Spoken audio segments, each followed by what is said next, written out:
El 15 de abril de 1987, Marco Estrada, un niño de 9 años con una imaginación desbordante, desapareció en la colonia Narvarte de la Ciudad de México. Se esfumó a plena luz del día, a solo unos metros de la puerta de su casa, en una calle donde todos se conocían. Durante 35 largos años, su caso fue un abismo de silencio. Una herida abierta en la memoria de una familia y una comunidad que aprendió a vivir con el miedo. No hubo testigos, ni petición de rescate, ni una sola pista sólida. Fue, para todos los efectos, un vacío perfecto. Un expediente que acumulaba polvo y desesperanza. Hasta que una oxidada caja de metal, desenterrada durante la demolición de una vieja casa, lo cambió absolutamente todo. ¿Cómo es posible que la verdad permaneciera oculta durante tanto tiempo, tan dolorosamente cerca de todos? Antes de contarte cómo una simple cinta de casete encontrada en esa caja reveló una conspiración política que nadie se atrevió a tocar en su momento, comenta aquí desde dónde estás viendo esta historia y suscríbete al canal. Créeme, no querrás perderte la increíble cadena de eventos que este hallazgo desencadenó. El caso de Marco Estrada no fue solo la tragedia de un niño perdido. Fue el retrato del fracaso de un sistema, del silencio cómplice de una comunidad y de la persistencia de una madre que nunca dejó de buscar. La investigación inicial se cerró con una indiferencia que hoy resultaría criminal, dejando a la familia Estrada sola, atrapada en una pesadilla sin fin, mientras la verdad, literal y figuradamente, yacía bajo tierra, esperando pacientemente su momento para salir a la luz. Aquella tarde de 1987 había comenzado como cualquier otra en la Ciudad de México, una metrópoli que todavía mostraba las cicatrices del devastador terremoto de 2 años antes. Había una calma tensa en el aire, una sensación de vulnerabilidad colectiva que hacía que las familias se aferraran a la normalidad con más fuerza. Marco, con su walkie-talkie de juguete en la mano, jugaba a los exploradores con sus amigos del barrio. Su madre, Elena, lo observaba desde la ventana de la cocina, con una sonrisa fugaz, mientras cosía. Era una imagen de perfecta cotidianidad, la última estampa de inocencia, antes de que el mundo que conocían se hiciera añicos. Esa imagen, la de su hijo corriendo por la acera con su juguete, se convertiría en un recuerdo tortuoso que la perseguiría cada noche durante las siguientes 3 décadas. La desaparición no fue un evento ruidoso, fue un silencio. El sol comenzó a bajar, y las madres del barrio empezaron a llamar a sus hijos para que entraran a casa. Uno a uno, los amigos de Marco se despidieron y corrieron a sus hogares. Pero Marco no volvió. Elena salió a la puerta, su nombre resonando en la calle cada vez más vacía. Al principio fue una molestia, pensó que se habría escondido en casa de algún amigo. Pero a medida que la noche caía, la molestia se transformó en una inquietud punzante, y finalmente, en un pánico helado que le paralizaba el corazón.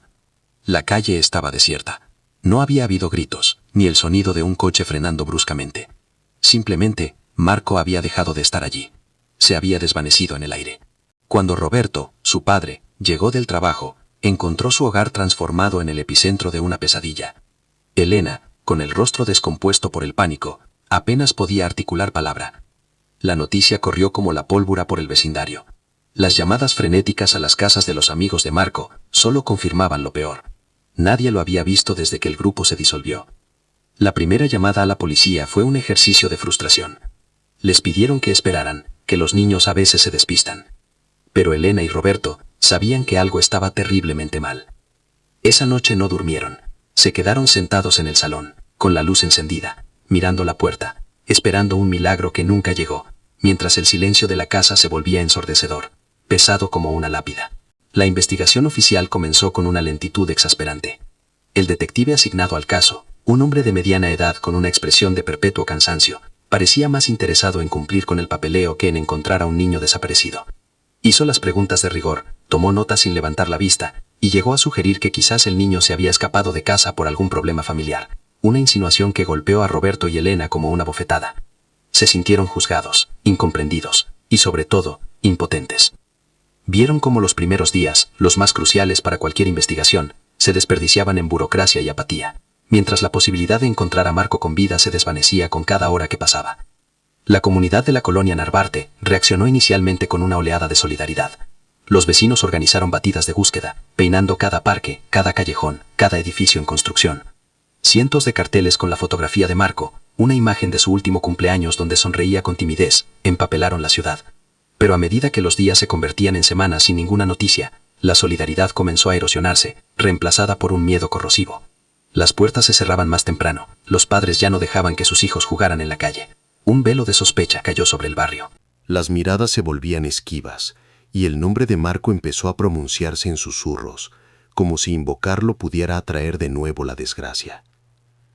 En medio de este ambiente enrarecido, destacaba una figura, el vecino anciano y solitario que vivía en la casa de enfrente. Era un exfuncionario del gobierno, un hombre huraño del que poco se sabía, salvo que pasaba horas observando la calle desde su ventana.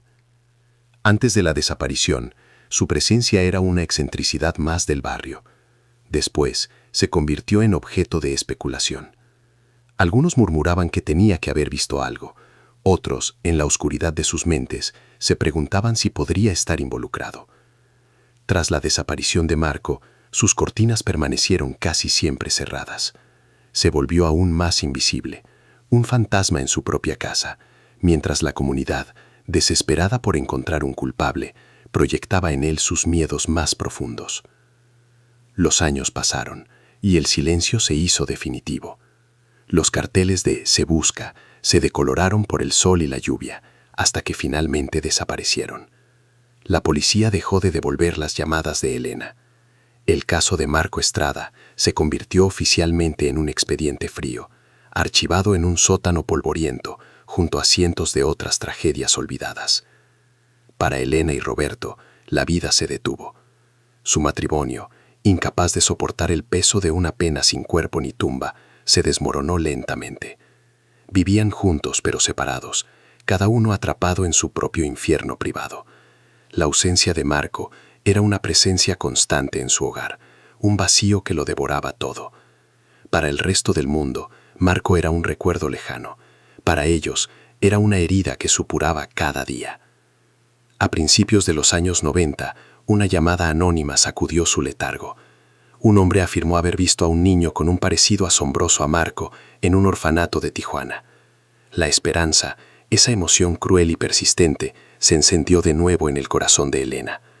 Contra el consejo de un escéptico Roberto, que ya no podía soportar más decepciones, viajó hasta la frontera. Durante días, recorrió instituciones, mostrando la vieja fotografía de su hijo. Finalmente, encontró al niño de la pista. Lo observó durante 1 hora, sintiendo una mezcla de anhelo y terror. Pero no era él. Tenía los mismos ojos oscuros, pero la mirada era la de un extraño. El viaje de vuelta a casa fue un calvario de lágrimas silenciosas. Aquella falsa pista fue la última estaca en el corazón de su esperanza. El viaje de vuelta desde Tijuana no solo marcó el fin de una esperanza, sino el principio del fin para el matrimonio Estrada. Roberto, un hombre pragmático y desgastado por años de dolor sin resolución, vio en aquel viaje fallido la confirmación de que debía aprender a vivir con la ausencia. Para él, seguir buscando era autoflagelarse, mantener abierta una herida que nunca sanaría. Elena, en cambio, lo interpretó como una traición.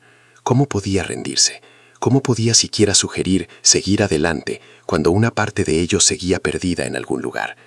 El silencio entre ellos se hizo más denso que nunca. Ya no discutían, simplemente coexistían en una atmósfera de reproche mudo. Unos meses después, Roberto hizo las maletas. No hubo un adiós dramático, solo la constatación silenciosa de que su amor no había sobrevivido a la pérdida de su hijo. Sola en la casa que se había convertido en un mausoleo, Elena se aferró a la memoria de Marco con una devoción casi religiosa. Su mundo se encogió hasta limitarse a esas 4 paredes. El cuarto de su hijo permaneció intacto, un santuario congelado en el tiempo. Cada mañana entraba para abrir las cortinas y cada noche para cerrarlas, como si esperara que él regresara a dormir. Los juguetes acumulaban una fina capa de polvo que ella limpiaba con esmero. Sus cómics seguían apilados junto a la cama y su uniforme escolar colgaba en el armario. Para los pocos amigos que aún intentaban visitarla, era una visión desoladora. Elena no vivía en el presente, habitaba permanentemente en aquella tarde de abril de 1987, atrapada en un bucle de espera y recuerdo que consumía cada gramo de su ser. Mientras Elena vivía atrapada en el pasado, el mundo exterior avanzaba a un ritmo vertiginoso. Llegaron los años 90, con sus crisis económicas y su apertura comercial. Luego el nuevo milenio, con la alternancia política y la revolución digital. La Ciudad de México se transformó, creció y olvidó. El caso de Marco Estrada se desvaneció de la conciencia pública, sepultado bajo nuevas tragedias y escándalos que acaparaban los titulares. Para la policía, era un archivo cerrado. Para los medios, una historia vieja. Ocasionalmente algún nuevo caso de un niño desaparecido recordaba a los más viejos la historia del niño de la Narvarte, pero era una mención fugaz, un eco lejano. La tragedia de los Estrada se había convertido en lo que más temían, una estadística fría, un número de expediente en un sistema que había fracasado por completo. En la colonia Narvarte, la historia de Marco se transformó en algo distinto, una leyenda urbana, un cuento con moraleja para asustar a los niños.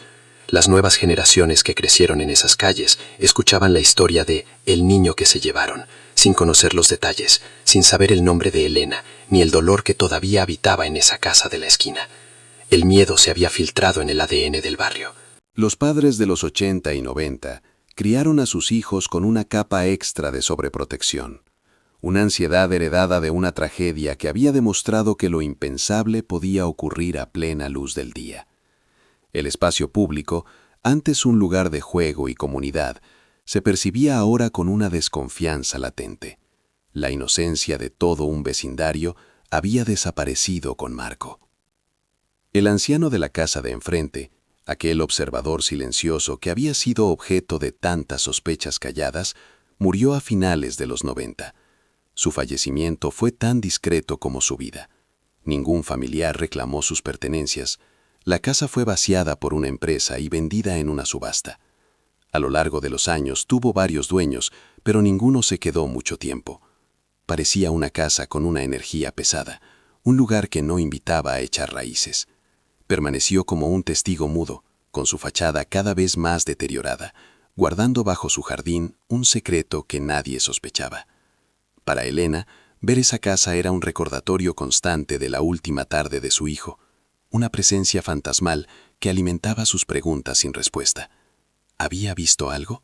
¿Sabía algo? La muerte se había llevado consigo cualquier posible respuesta. Llegó el año 2022. La gentrificación, con su apetito insaciable por el espacio, finalmente alcanzó aquella calle. Una constructora compró la vieja casa del exfuncionario con la intención de demolerla y levantar un moderno edificio de apartamentos. Durante semanas, el ruido de la maquinaria pesada llenó el aire, un sonido brutal que rompía la quietud del barrio. Para Elena, que observaba desde su ventana, cada golpe de la demoledora era como una profanación de sus recuerdos. Aquella casa era parte del paisaje de su dolor, un punto fijo en su mapa de la tragedia. La idea de que desapareciera la inquietaba, como si al borrarla se estuviera borrando también una pieza del puzzle, por inútil que hubiera parecido durante todos esos años. No podía imaginar que aquella destrucción era en realidad el preludio de una revelación. Y es aquí donde entra en escena una nueva figura, una que no estaba atada por el miedo o el silencio del pasado. Sofía Vargas, una joven periodista de investigación que, desencantada con los medios tradicionales, había lanzado su propio podcast de True Crime, Voces Olvidadas. Su misión era sencilla: desenterrar casos fríos que el sistema había descartado, darles voz a las víctimas que el tiempo había silenciado. Una noche, mientras investigaba en archivos digitales de periódicos antiguos, se topó con una breve nota de 1987 sobre la desaparición de un niño en la colonia Narvarte. Lo que le llamó la atención no fue el crimen en sí, sino la absoluta falta de seguimiento. El caso simplemente se esfumó. Intrigada por ese vacío informativo, decidió que la historia de Marco Estrada merecía ser contada de nuevo. El 10 de mayo de 2022, mientras Sofía apenas comenzaba a trazar las líneas generales de su investigación, un operador de excavadora que trabajaba en la demolición sintió un golpe seco y metálico bajo la pala. Detuvo la máquina y bajó a inspeccionar. Enterrada a poco más de 1 metro de profundidad, en lo que había sido el jardín trasero, había una pequeña caja de metal, completamente oxidada. Con la ayuda de un compañero la forzaron hasta abrirla. Dentro, envueltos en un plástico amarillento y podrido, había un walkie-talkie de juguete y una cinta de casete. Al principio pensaron que era basura vieja, los restos de algún juego infantil de décadas atrás. Estuvieron a punto de tirarlo al contenedor de escombros, pero algo detuvo a uno de los trabajadores más jóvenes. Este joven, aficionado a los podcasts de misterio, recordó haber oído a sus abuelos hablar de un niño que desapareció en esa misma calle hacía muchísimos años. La coincidencia le pareció demasiado grande para ser ignorada. Insistió a su jefe para que no se deshicieran de la caja. Esa noche buscó en internet Niño desaparecido Colonia Narvarte, 1987. y el primer resultado que apareció fue el recién creado blog del podcast de Sofía Vargas, Voces Olvidadas, donde pedía información sobre el caso de Marco Estrada. Con manos temblorosas, le escribió un correo electrónico, adjuntando una foto de la caja y su contenido. El mensaje era escueto. Creo que encontramos algo que le puede interesar. Estaba enterrado en el jardín de la casa que estamos demoliendo. Sofía leyó el correo en su pequeño apartamento, rodeada de recortes y notas sobre el caso. El corazón le dio un vuelco. Podía ser una pista falsa, una coincidencia sin sentido, pero su instinto le decía que estaba ante algo monumental. No tardó ni una hora en llegar al lugar de la demolición. Sostuvo la caja con una reverencia casi quirúrgica, sintiendo el peso de 35 años de silencio en sus manos. El walkie-talkie estaba destrozado, pero era inconfundiblemente un juguete de la época. Sin embargo, sus ojos estaban fijos en la cinta de casete. Era frágil, estaba sucia y dañada por la humedad. Sabía que la posibilidad de recuperar algo de ella era mínima, pero también sabía que si esa cinta contenía una voz, podría ser la única que finalmente contara la verdad sobre lo que ocurrió a Marco Estrada. El 15 de abril de 1987, Marco Estrada, un niño de 9 años, con una imaginación desbordante, desapareció en la colonia Narvarte de la Ciudad de México. Se esfumó a plena luz del día, a solo unos metros de la puerta de su casa, en una calle donde todos se conocían. Durante 35 largos años, su caso fue un abismo de silencio, una herida abierta en la memoria de una familia y una comunidad que aprendió a vivir con el miedo. No hubo testigos, ni petición de rescate, ni una sola pista sólida. Fue, para todos los efectos, un vacío perfecto, un expediente que acumulaba polvo y desesperanza. Hasta que una oxidada caja de metal, desenterrada durante la demolición de una vieja casa, lo cambió absolutamente todo. ¿Cómo es posible que la verdad permaneciera oculta durante tanto tiempo, tan dolorosamente cerca de todos? Antes de contarte cómo una simple cinta de cassette encontrada en esa caja reveló una conspiración política que nadie se atrevió a tocar en su momento, comenta aquí desde dónde estás viendo esta historia y suscríbete al canal. Créeme, no querrás perderte la increíble cadena de eventos que este hallazgo desencadenó. El caso de Marco Estrada no fue solo la tragedia de un niño perdido, fue el retrato del fracaso de un sistema, del silencio cómplice de una comunidad y de la persistencia de una madre que nunca dejó de buscar.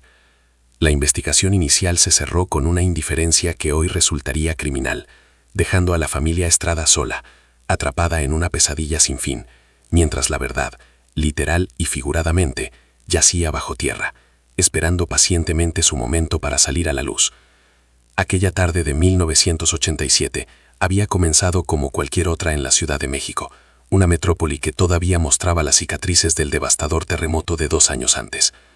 Había una calma tensa en el aire, una sensación de vulnerabilidad colectiva que hacía que las familias se aferraran a la normalidad con más fuerza. Marco, con su walkie-talkie de juguete en la mano, jugaba a los exploradores con sus amigos del barrio. Su madre, Elena, lo observaba desde la ventana de la cocina, con una sonrisa fugaz, mientras cosía. Era una imagen de perfecta cotidianidad, la última estampa de inocencia antes de que el mundo que conocían se hiciera añicos.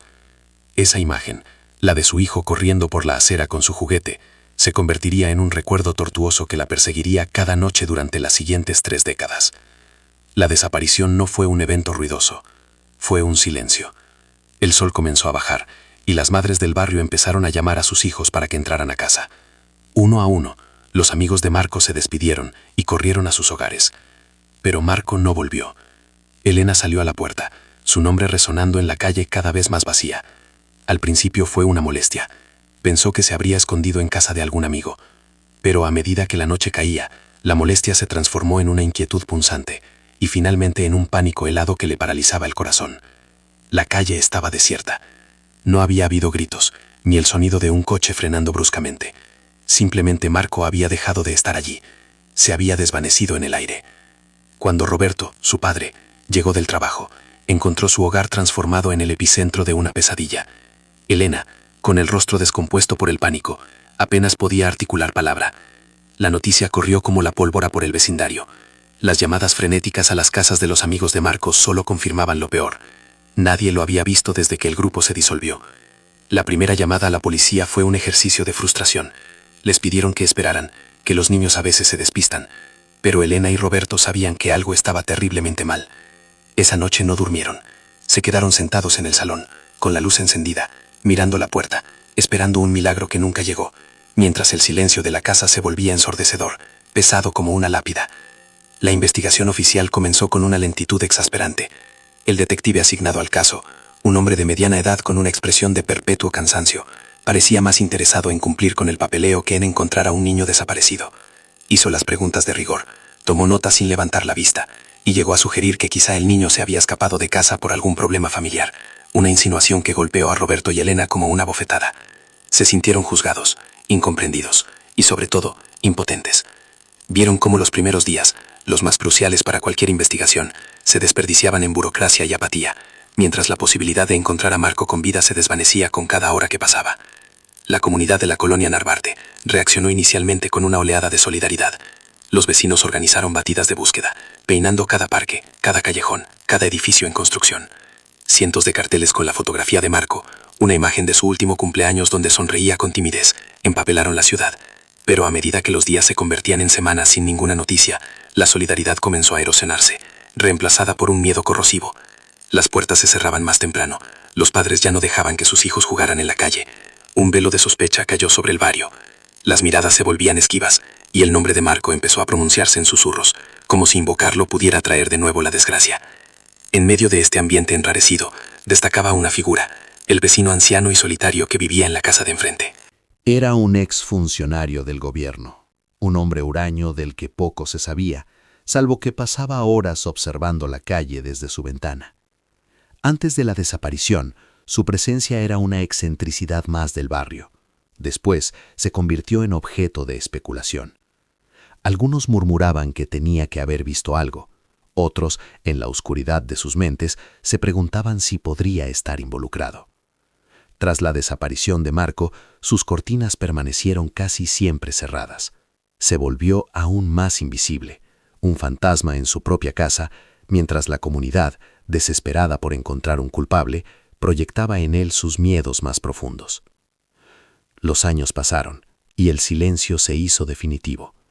Los carteles de Se busca se decoloraron por el sol y la lluvia hasta que finalmente desaparecieron. La policía dejó de devolver las llamadas de Elena. El caso de Marco Estrada se convirtió oficialmente en un expediente frío, archivado en un sótano polvoriento junto a cientos de otras tragedias olvidadas. Para Elena y Roberto, la vida se detuvo. Su matrimonio, incapaz de soportar el peso de una pena sin cuerpo ni tumba, se desmoronó lentamente. Vivían juntos pero separados, cada uno atrapado en su propio infierno privado.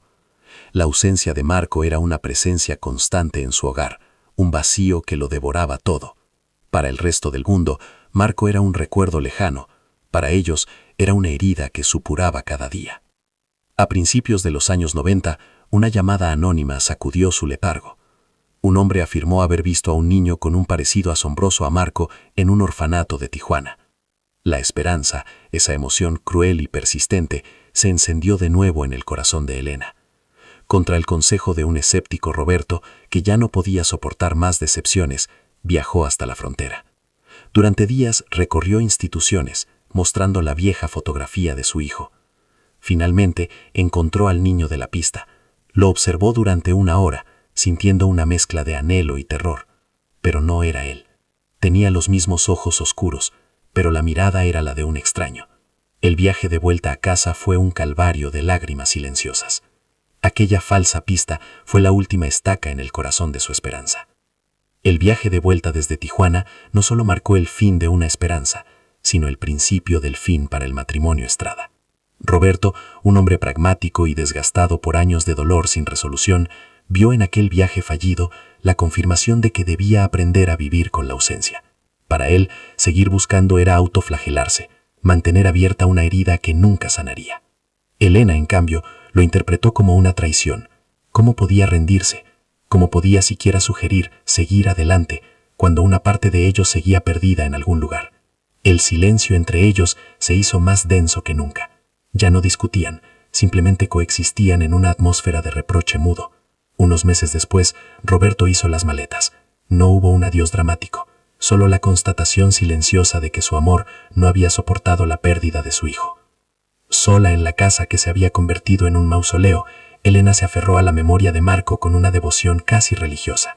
Su mundo se encogió hasta limitarse a esas 4 paredes.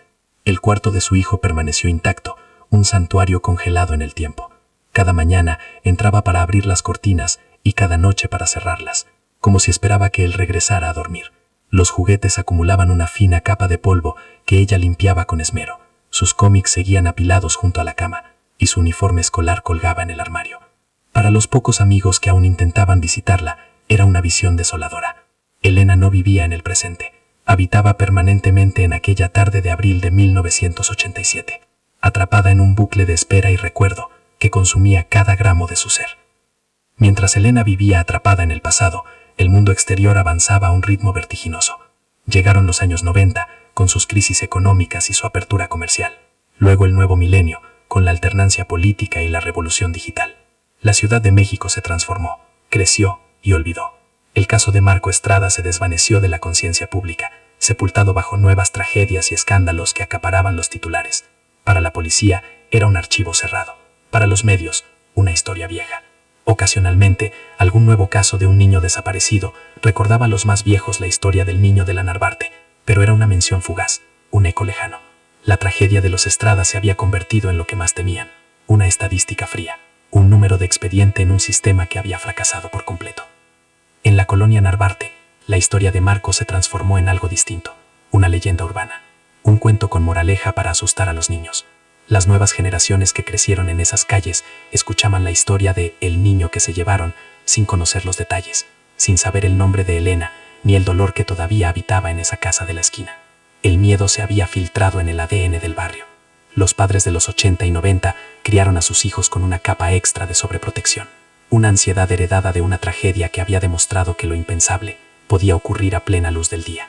El espacio público, antes un lugar de juego y comunidad, se percibía ahora con una desconfianza latente. La inocencia de todo un vecindario había desaparecido junto con Marco. El anciano de la casa de enfrente, aquel observador silencioso que había sido objeto de tantas sospechas calladas, murió a finales de los 90. Su fallecimiento fue tan discreto como su vida. Ningún familiar reclamó sus pertenencias. La casa fue vaciada por una empresa y vendida en una subasta. A lo largo de los años, tuvo varios dueños, pero ninguno se quedó mucho tiempo. Parecía una casa con una energía pesada. Un lugar que no invitaba a echar raíces. Permaneció como un testigo mudo, con su fachada cada vez más deteriorada, guardando bajo su jardín un secreto que nadie sospechaba. Para Elena, ver esa casa era un recordatorio constante de la última tarde de su hijo, una presencia fantasmal que alimentaba sus preguntas sin respuesta. ¿Había visto algo? ¿Sabía algo? La muerte se había llevado consigo cualquier posible respuesta. La primera década del nuevo siglo no trajo consigo ninguna novedad. El caso de Marco Estrada entró en un estado de congelación absoluta. Cada 15 de abril, en el aniversario de la desaparición, Elena publicaba un pequeño anuncio en la sección de clasificados de un periódico local, con la misma foto de siempre y una súplica. Si sabes algo, por favor llama. Pero el teléfono nunca sonaba. La policía ya no la recibía. Los detectives que llevaron el caso originalmente se habían jubilado o habían muerto. Para los nuevos agentes, era solo un nombre en una lista interminable de expedientes fríos. La injusticia se había vuelto sistémica, una capa de polvo burocrático sobre una herida familiar que se negaba a cicatrizar. El tiempo, lejos de curar, solo había solidificado la desesperanza, convirtiéndola en una certeza amarga y cotidiana. Llegó el año 2022. La gentrificación, con su apetito insaciable por el espacio, finalmente alcanzó aquella calle. Una constructora compró la vieja casa del exfuncionario con la intención de demolerla y levantar un moderno edificio de apartamentos. Durante semanas, el ruido de la maquinaria pesada llenó el aire, un sonido brutal que rompía la quietud del barrio. Para Elena, que observaba desde su ventana, cada golpe de la demoledora era como una profanación de sus recuerdos. Aquella casa era parte del paisaje de su dolor, un punto fijo en su mapa de la tragedia. La idea de que desapareciera la inquietaba, como si al borrarla se estuviera borrando también una pieza del puzzle, por inútil que hubiera parecido durante todos esos años. No podía imaginar que aquella destrucción era en realidad el preludio de una revelación. Sofía no dudó un instante. Al recibir el correo, sintió esa descarga eléctrica que todo investigador anhela, la señal de que una historia, por fría que esté, puede volver a la vida. Se reunió con el joven trabajador en el perímetro polvoriento de la obra, bajo la mirada indiferente de las máquinas. El muchacho le entregó la caja con una mezcla de nerviosismo y emoción, como si estuviera pasando un artefacto sagrado. Sofía la tomó con ambas manos. Pesaba más de lo que parecía, no por el metal, sino por los 35 años de preguntas sin respuesta que contenía. El óxido se desprendía en sus dedos, un polvo rojizo que parecía sangre seca. Allí, en medio del caos de la demolición, el pasado acababa de abrir una grieta en el presente, y ella era la única que se había asomado a mirar. De vuelta en su pequeño estudio, que hacía las veces de oficina y sala de edición, colocó la caja sobre su escritorio con un cuidado extremo. Abrió la tapa con una espátula, revelando su contenido a la luz de una lámpara. El walkie-talkie, aunque destrozado por la presión de la tierra, era un eco material de la última tarde de inocencia de Marco. Era fácil imaginar sus pequeñas manos sujetándolo, su voz saliendo por el pequeño altavoz. Pero su atención se centró de inmediato en la cinta de cassette. La carcasa de plástico estaba agrieta, la cinta magnética expuesta en algunos puntos y cubierta de una capa de moho. Era el objeto más frágil y potencialmente el más poderoso que había tenido en sus manos. Sabía que cualquier intento de reproducirla sin el equipo adecuado podría destruirla para siempre, llevándose con ella su secreto. Sabía que intentar reproducirla en un aparato doméstico sería un suicidio para la prueba. Necesitaba un experto, alguien que entendiera la arqueología del sonido. Tras una búsqueda exhaustiva, encontró a un ingeniero de sonido jubilado llamado Julián, un artesano de la era analógica que regentaba un minúsculo taller en el centro histórico, lleno de magnetófonos y osciloscopios. Le explicó el caso, la procedencia de la cinta y la importancia vital de su contenido. El anciano la escuchó con atención, sus ojos brillantes de curiosidad profesional. Tomó la cinta con la delicadeza de un cirujano y la examinó bajo una lupa. La humedad ha hecho estragos, pero la cinta base parece intacta en algunos tramos. Sentenció: no prometo nada, pero haré lo que pueda. Para Sofía, esa pequeña posibilidad era más de lo que nadie había tenido en 3 décadas. Los siguientes 2 días fueron una tortura de espera. Julián trabajó sin descanso en su laboratorio de sonido. El proceso fue un ejercicio de paciencia quirúrgica. Primero, tuvo que desmontar la carcasa original y trasplantar los carretes a una nueva. Luego, limpió la cinta magnética centímetro a centímetro con una solución especial para eliminar los restos de moho y tierra. Un trabajo que le llevó horas. Finalmente, la montó en un magnetófono de alta precisión, conectado a un software de digitalización. Sofía permaneció a su lado, observando en silencio, sintiendo cómo la tensión se acumulaba en la pequeña habitación. Cada minuto de espera se sentía como una hora. Cada crujido de la vieja maquinaria sonaba como un veredicto. La verdad de Marco Estrada dependía de la habilidad de aquel hombre y de la resistencia de un frágil trozo de plástico. Finalmente, el momento llegó. Julián ajustó los últimos parámetros y pulsó el botón de reproducción. Lo primero que se escuchó fue un siseo agudo, el ruido blanco del tiempo y el abandono. El corazón de Sofía se encogió. Pensó que todo había sido en vano. Pero Julián levantó una mano, pidiendo silencio. Manipuló los filtros de audio, eliminando capas de ruido. Y entonces, a través de la estática, emergió un fantasma. Era una voz infantil, distorsionada y lejana, pero inconfundible. La voz de un niño hablando a través de un juguete. Se le erizó la piel. No eran solo sonidos, era la voz de Marco Estrada, atrapada en el ámbar del tiempo, hablando desde el umbral de su propia desaparición. Por primera vez en 35 años, alguien estaba escuchando los últimos momentos de su vida. La grabación era breve, apenas 40 segundos de audio recuperado. Pero lo que revelaba era devastador. La voz de Marco sonaba asustada, susurrante. «Cambio, ¿me escuchas? Hay un coche negro parado en la esquina». Se oía con dificultad. Luego, un silencio, seguido de un murmullo ininteligible. Y entonces, la frase que lo cambió todo. Mencionó el apellido de un secretario de Estado de la época, una figura política intocable en el México de los 80, un hombre conocido por sus conexiones oscuras y su poder absoluto. La voz del niño se entrecortó, como si alguien se le hubiera acercado. «Creo que me está mirando», fue lo último que se entendió con claridad. Después, solo se oyó el sonido de una puerta de coche cerrándose de golpe, y luego, silencio.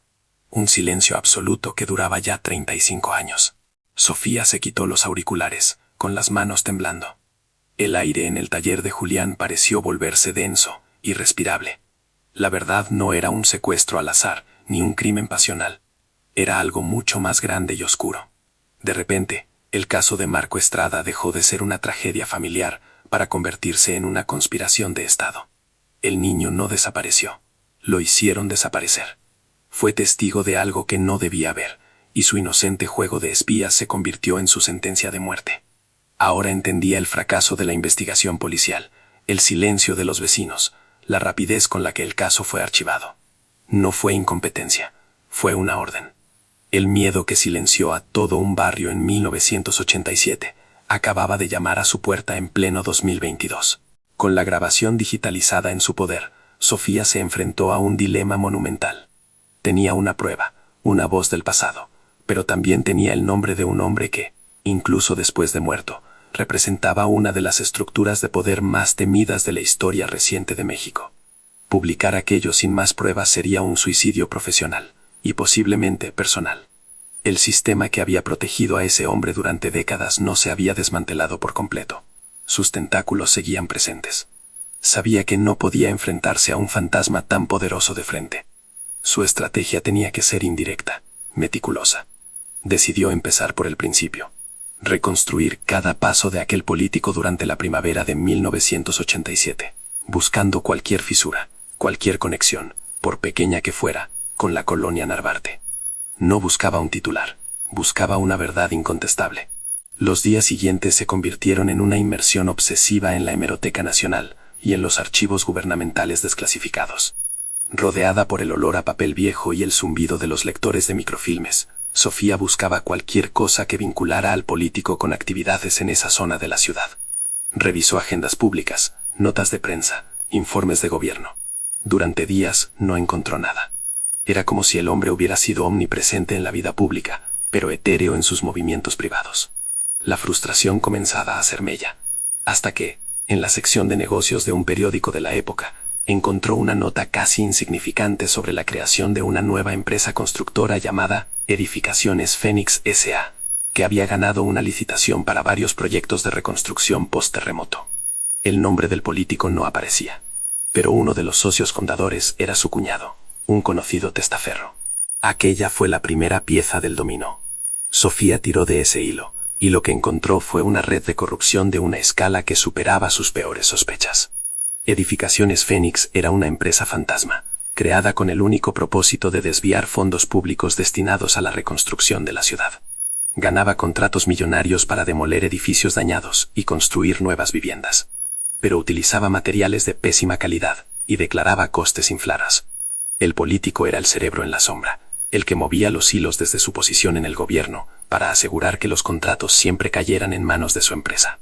De repente, el coche negro que Marco mencionó en la grabación adquirió un nuevo y siniestro significado. No era un simple vehículo, era el símbolo de un poder que operaba en la impunidad, lucrándose con la tragedia de miles de personas. Con el contexto de la conspiración financiera establecido, Sofía volvió al epicentro del misterio, la casa del vecino. ¿Quién era realmente aquel exfuncionario huraño y solitario? ¿Era una víctima, un cómplice o algo intermedio? Rastreando antiguos registros de empleados públicos, finalmente encontró su nombre completo y su historial laboral. El hallazgo la dejó sin aliento. El hombre cuyo nombre era Ismael Garrido no había sido un simple burócrata. Durante más de 20 años, hasta su jubilación anticipada justo en 1988, había trabajado como auditor de bajo nivel en la Secretaría de Obras Públicas, la misma institución gubernamental que otorgaba las licitaciones de reconstrucción, la misma que había firmado los contratos millonarios con Edificaciones Fénix. La coincidencia era demasiado brutal para ser casual. La revelación lo cambió todo. Ismael Garrido no era solo un vecino que vivía enfrente, era un hombre que, desde su modesta posición, tenía acceso a la información que podía destapar todo el entramado de corrupción. Probablemente sabía de las irregularidades, de los sobornos, de los nombres implicados. Su silencio durante 35 años ya no parecía producto del miedo de un simple testigo, sino del terror de alguien que era parte del sistema. Alguien que sabía perfectamente de lo que eran capaces aquellos hombres. Quizás la reunión que Marco presenció no tuvo lugar en la calle, sino en la propia casa de Ismael.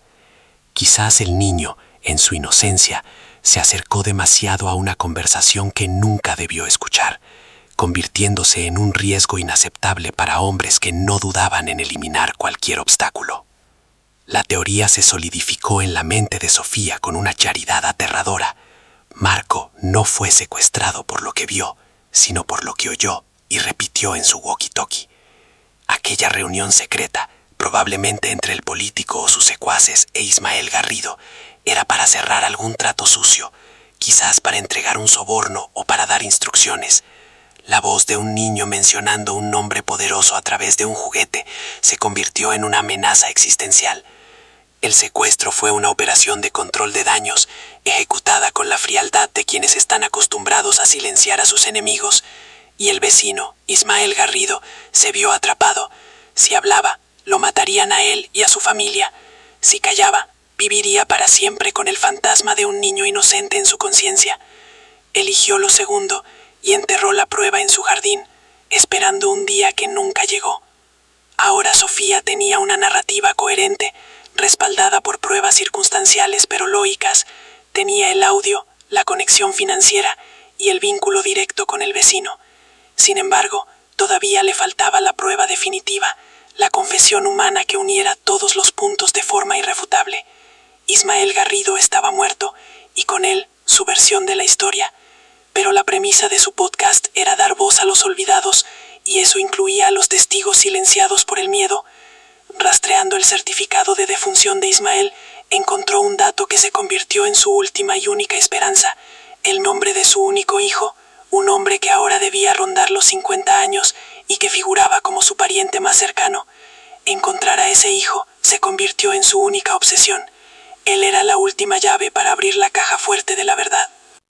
Tras semanas de un trabajo de detective casi arqueológico, Sofía localizó a David Garrido, el hijo de Ismael.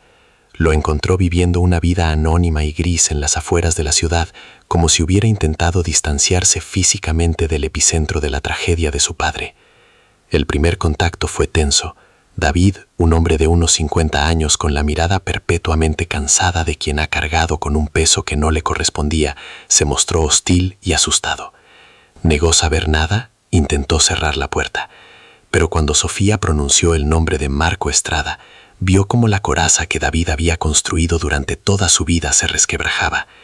Vio en sus ojos el reconocimiento de un fantasma que había habitado su hogar durante su infancia y adolescencia, un nombre prohibido que lo explicaba todo. El encuentro tuvo lugar en una cafetería anónima, un lugar sin recuerdos. Durante casi una hora, David escuchó en silencio mientras Sofía exponía, con una delicadeza infinita, todo lo que había descubierto: la caja, la cinta, el nombre del político, la conexión con la constructora. No lo interrumpía, solo asentía lentamente, como si estuviera escuchando la narración de su propia pesadilla familiar. Finalmente, con la voz rota, confesó el infierno que había sido su vida, creciendo al lado de un padre consumido por un terror silencioso. Recordaba las noches en que su padre se despertaba gritando, los susurros ahogados sobre un niño y un coche negro, la prohibición absoluta de acercarse a la ventana que daba a la calle. Su padre no era un monstruo, le dijo a Sofía, era un hombre destrozado por la cobardía. Fue entonces cuando David le reveló el secreto final de su padre.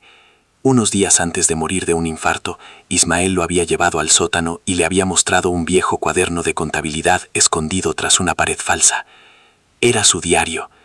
Le hizo jurar que nunca lo destruiría, pero que tampoco lo revelaría a menos que el mundo estuviera preparado para escuchar.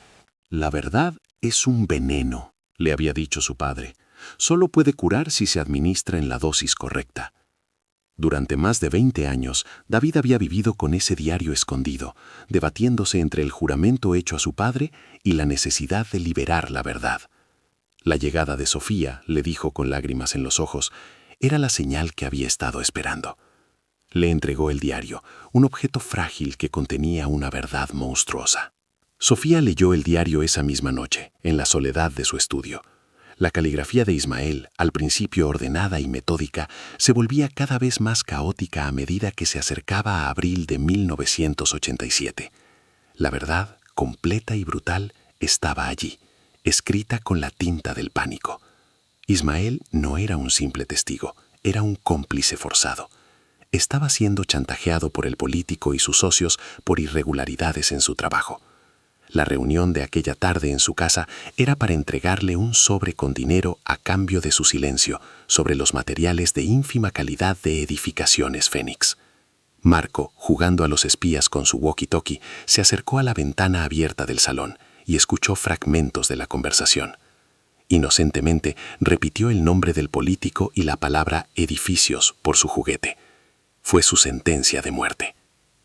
El diario describía el pánico helado que se apoderó de los hombres dentro de la casa al escuchar la voz del niño a través del otro walkie-talkie que uno de los secuaces llevaba consigo. Vieron a Marco a través de la ventana. No hubo deliberación. La orden fue instantánea y fría. Ismael escribió que vio como 2 hombres salían de su casa. Se acercaban a Marco con una calma aterradora. Le decían algo al oído y, sin violencia aparente, lo guiaban hacia el coche negro que esperaba en la esquina. El niño entró sin oponer resistencia, probablemente confundido o asustado. Ismael se quedó paralizado detrás de la cortina, viendo cómo el coche se alejaba, llevándose la inocencia de un niño, y la suya propia para siempre. La entrada de ese día terminaba con una frase temblorosa. Se lo han llevado. Y yo no he hecho nada. Dios, no he hecho nada. Pero la revelación más atroz estaba en una entrada posterior, fechada una semana después. Ismael describía una visita nocturna de uno de los hombres del político. Vinieron a asegurarse de su silencio definitivo, y para ello le contaron con todo lujo de detalles el destino de Marco.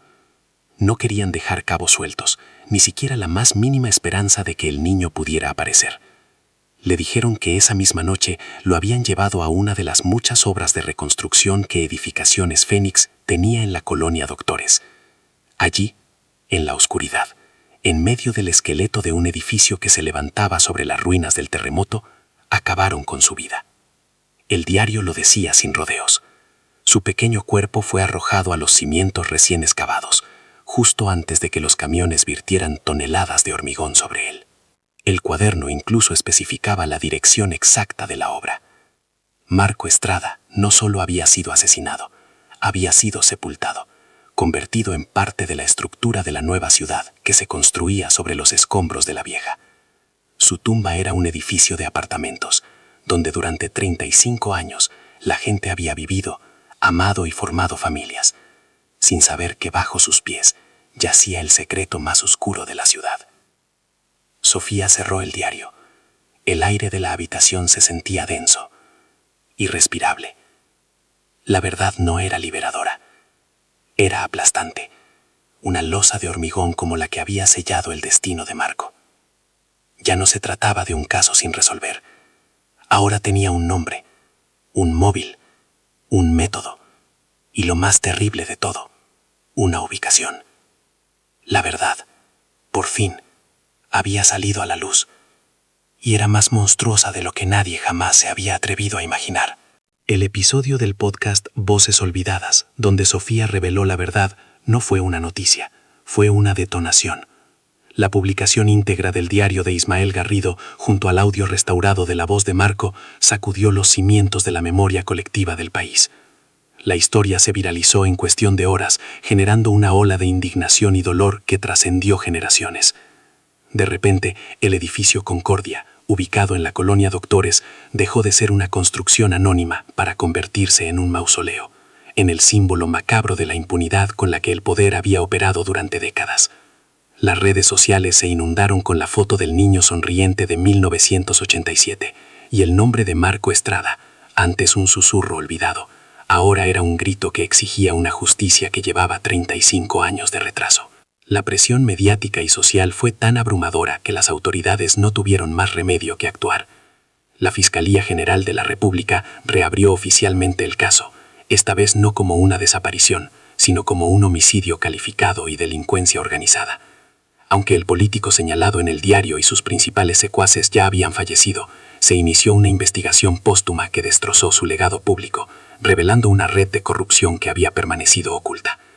Se emitieron órdenes de aprehensión contra 2 de los socios de Edificaciones Fénix que aún vivían, ahora ancianos que creían haber escapado para siempre de su pasado.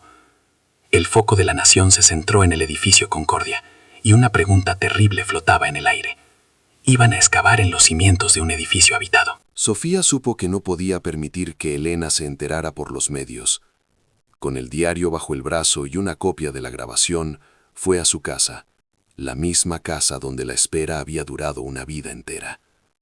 Se sentó frente a la anciana y con una voz suave pero firme, le contó la verdad completa. No hubo gritos ni llantos desgarrados.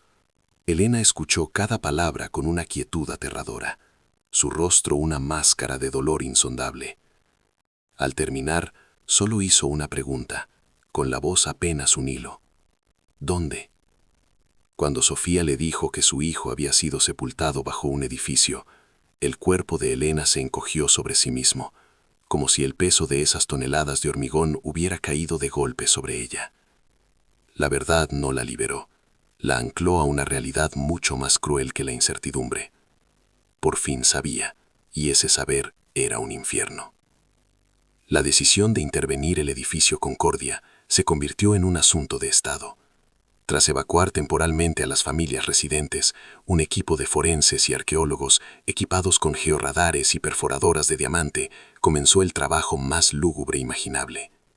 Durante días, bajo la atenta mirada de cientos de cámaras y el silencio respetuoso de la multitud congregada, perforaron estratégicamente los cimientos de hormigón. La tensión era casi insoportable. Y entonces lo encontraron. A una profundidad de 4 metros, en una cavidad que correspondía a la descripción del diario, hallaron un pequeño cúmulo de restos óseos infantiles, frágiles y mezclados con la tierra y el cemento. Junto a ellos, un pequeño objeto de plástico deformado por la presión, la hebilla de un cinturón con un personaje de cómic. Las pruebas de ADN confirmaron lo que el diario de Ismael Garrido había gritado en silencio durante décadas. El funeral de Marco Estrada no fue un acto privado, se convirtió en un evento que paralizó a la ciudad. Miles de personas, muchas de las cuales ni siquiera habían nacido en 1987, se congregaron en las calles para acompañar el pequeño féretro blanco. Elena, sostenida por Sofía, caminaba con una dignidad rota. A su lado apareció una figura encorvada y canosa, Roberto, su exmarido, que había vuelto al saber la noticia. No se dijeron nada, pero sus manos se encontraron en un gesto de dolor compartido que zanjaba 30 años de distancia y reproches. Por primera vez, Elena no lloraba por un niño desaparecido, sino por un hijo asesinado. Era un dolor diferente, un dolor con un final. Al depositar el ataúd en la tierra, no solo enterraba los restos de Marco, sino también 35 años de una pregunta que la había consumido viva. El caso de Marco Estrada cambió para siempre la forma en que México veía sus propias heridas sin cicatrizar. Los 2 socios supervivientes de la constructora fueron condenados a cadena perpetua, en un juicio que se convirtió en un referéndum sobre la corrupción de toda una era. El edificio Concordia no fue demolido, por petición expresa de Elena, se convirtió en un memorial. En su fachada se colocó una placa con la foto de Marco y una inscripción: enterraron un niño, pero desenterraron nuestra memoria. Sofía Vargas recibió el Premio Nacional de Periodismo, pero para ella, el verdadero premio fue ver la paz, aunque fuera una paz triste y exhausta, en los ojos de Elena. La historia de Marco dejó de ser una leyenda urbana para convertirse en una lección nacional. Aquella tarde de 1987, se llevaron a un niño, pero se necesitó más de 30 años para comprender que lo que realmente habían intentado enterrar no era un cuerpo, sino la verdad, sin saber que ésta, como las raíces más profundas, siempre encuentra la forma de salir a la luz. La historia de Marco Estrada no concluyó con el descubrimiento de sus restos ni con la condena de los culpables. Ese fue el final del misterio, pero el principio de su verdadero legado. La verdad, aunque brutal, no devolvió la vida, pero sí restauró la dignidad. Demostró que la justicia, por tardía que sea, tiene el poder de reescribir la historia, de transformar a una víctima en un símbolo y a una tragedia en una lección. El caso obligó a todo un país a mirar hacia atrás, no con nostalgia, sino con un bisturí crítico, para examinar las heridas de un pasado corrupto que muchos preferían olvidar. La voz de un niño, rescatada del olvido por la persistencia de una periodista, se convirtió en el eco de miles de otras voces silenciadas, recordándonos que la memoria no es un acto pasivo, sino una herramienta de lucha contra la impunidad. Hoy, la memoria de Marco ya no es un fantasma que habita en los susurros de un barrio atemorizado,